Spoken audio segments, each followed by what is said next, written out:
Hello दोस्तों, स्वागत है आपका मेरे इस सैनिक समाचार चैनल में। दोस्तों, आज एक बार फिर से हम बात करेंगे एट्थ पे कमीशन को लेकर। और एट्थ पे कमीशन का अब कमेटी बनने से पहले दोस्तों, अब जितने भी केंद्रीय कर्मचारी संगठन हैं वो जागरूक हो चुके हैं, वो एक्टिव हो चुके हैं, क्योंकि जो 8वें वेतन आयोग की घोषणा के बाद से अब जो दूसरा बड़ा काम है वो कमेटी के गठन का है। और एक बार कमेटी गठन होती है तो उनको, जैसे कि सेवेंथ पे कमीशन की जो कमेटी को जो है गठन किया गया था, उनको क्लियर कट इंस्ट्रक्शंस दिए गए थे कि आपने क्या क्या करना है। और अगर उन इंस्ट्रक्शंस में जो केंद्रीय कर्मचारियों के मुद्दे हैं, जो केंद्रीय कर्मचारियों की जो सैलरी में, पेंशनर्स की जो पेंशन में जो बढ़ोतरी के जो मुद्दे हैं, अगर वो इंक्लूड नहीं किए जाते तो दोस्तों उसमें जो है दिक्कत आ सकती है। क्योंकि कमेटी काम करेगी जो जो उनको जो है पॉइंट्स दिए गए हैं, जो जो उनको हिदायतें दी गई हैं, उसमें ये भी हो सकता है कि इस तरीके से जो किया जाए जिसमें कि जो सरकारी खजाना है उसमें कम से कम उस पर बोझ पड़े। प्लस किस किस एंगल में उन्होंने काम करना है। और 7वें वेतन आयोग में भी जो है, जो कमेटी गठन हुई थी, उनको जो है स्पेसिफिकली 8 से 10 पॉइंट्स दिए गए थे कि आपको जो काम करना है उन्हीं 8-10 पॉइंट में। अगर उन्हीं 8-10 पॉइंट में, जिसमें कि वित्तीय स्थिति क्या है, देश का विकास होना चाहिए, उस देश के विकास के साथ जो है कितने परसेंटेज जो है एम्प्लॉयज़ का, चाहे वो केंद्रीय कर्मचारी हैं चाहे वो पेंशनर्स हैं, उनको कितना उसका परसेंटेज मिलना चाहिए, वो सब एक बार जो है पॉइंट्स अगर फिक्स कर दिए जाते हैं, फिर इसमें 8वें वेतन आयोग में ज़्यादा गुंजाइश नहीं होगी। इसके अलावा दोस्तों, जो फिटमेंट फैक्टर है, फिटमेंट फैक्टर का बहुत सारा पार्ट जो है वो आपका डीए पर भी डिपेंड करता है। और आप देख सकते हैं कि जो 7वें वेतन आयोग में जो डीए की बढ़ोतरी थी और जो 8वें वेतन आयोग में जो डीए की बढ़ोतरी, अभी मैक्सिमम भी आप देखेंगे तो ये डीए मैक्सिमम टू मैक्सिमम 63% पहुंच रहा है।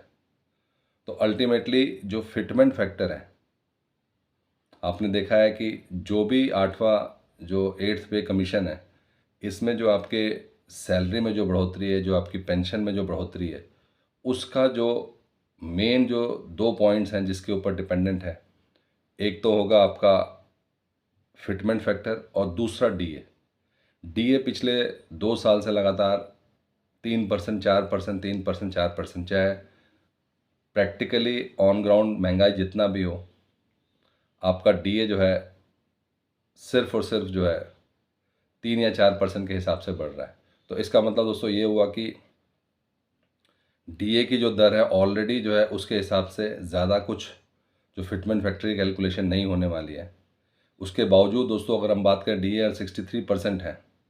और जो basic plus DA by basic, उसके बाद से जो फॉर्मूला पहले बना था, जिसमें एवरेज ग्रोथ अक्रॉस जो सीपीसी था, उन सब को मिला के अगर करते हैं तो अलग अलग कैलकुलेशन है, लेकिन कहीं ना कहीं जो है ये जो पुराना 2.57 है उससे भी नीचे जा रहा है, 2.30 के आसपास जा रहा है, 2.03 जा रहा है। तो ये सब चीज़ें जो है केंद्रीय कर्मचारी संगठन लगातार इसके ऊपर अब सक्रिय हो चुके हैं। क्योंकि अगर तो ये सरकार बाकी बिंदु, जैसे कि फाइनेंस पे ज़्यादा बोझ नहीं पड़ना चाहिए, उस हिसाब से अगर 1.82 या कुछ भी लगाती है तो उस हिसाब से बेनिफिट मिलेगा 8वें वेतन आयोग में, लेकिन जितनी उम्मीद है उस हिसाब से नहीं मिल पाएगा।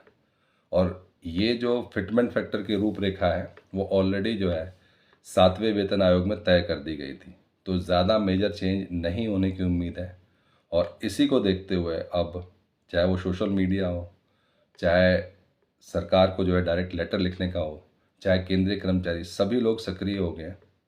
और ये काम जो है, जो कि ये इसका भुगतान करना है, ये कमेटी के गठन से पहले होना चाहिए। क्योंकि कमेटी को जो भी गाइडलाइंस मिलेंगी, जो कमेटी अपना काम करेगी, कमेटी जो भी एक्सप्लोर करेगी, वो गाइडलाइंस के बेसिस पे करेगी। इसीलिए जो है अब जो सबसे बड़ा जो पॉइंट है, एक है आपका फॉर्मूला जो कि 8वें वेतन आयोग में फिटमेंट फैक्टर कितना होगा, दूसरा है बेनिफिट कितना मिलने वाला है। क्योंकि 8वें वेतन आयोग में ज़्यादा बेनिफिट या ज़्यादा आपका फिटमेंट फैक्टर इसलिए नहीं होगा क्योंकि डीए में जो ग्रोथ है वो आप देख सकते हैं पिछले 2 साल से लगातार जो है ज़्यादा ग्रोथ नहीं है। तो उस केस में या तो इसको जो है डीए को नोशनल डीए या कोई और डीए करके इसको बढ़ाया जाए, उसी केस में जो है ये फिटमेंट फैक्टर बढ़ पाएगा। तो ज़रूरी है कि टाइमली ये जितने भी अलग अलग केंद्रीय कर्मचारी संगठन हैं वो टाइमली अपने सुझाव दें, प्रेशर बनाएं, जिस तरीके से 8वें वेतन आयोग को लागू करने के लिए बनाया गया था, और उसके बाद से दोस्तों इसको लागू किया जाए। तो अब जो है जो दूसरा पड़ाव है बहुत इम्पॉर्टेंट है। घोषणा के बाद से कमेटी को क्या बताया जाता है, और कमेटी को बताने के लिए अभी से जो है बहुत सारे जो है केंद्रीय कर्मचारियों के सुझाव दिए जा रहे हैं। दोस्तों ये था आज का इम्पॉर्टेंट अपडेट सभी केंद्रीय कर्मचारियों के लिए, पेंशनर्स के लिए। अगर वीडियो पसंद आए तो इसको लाइक कीजिए, शेयर कीजिए और सब्सक्राइब करना ना भूलें। Thank you for watching this video.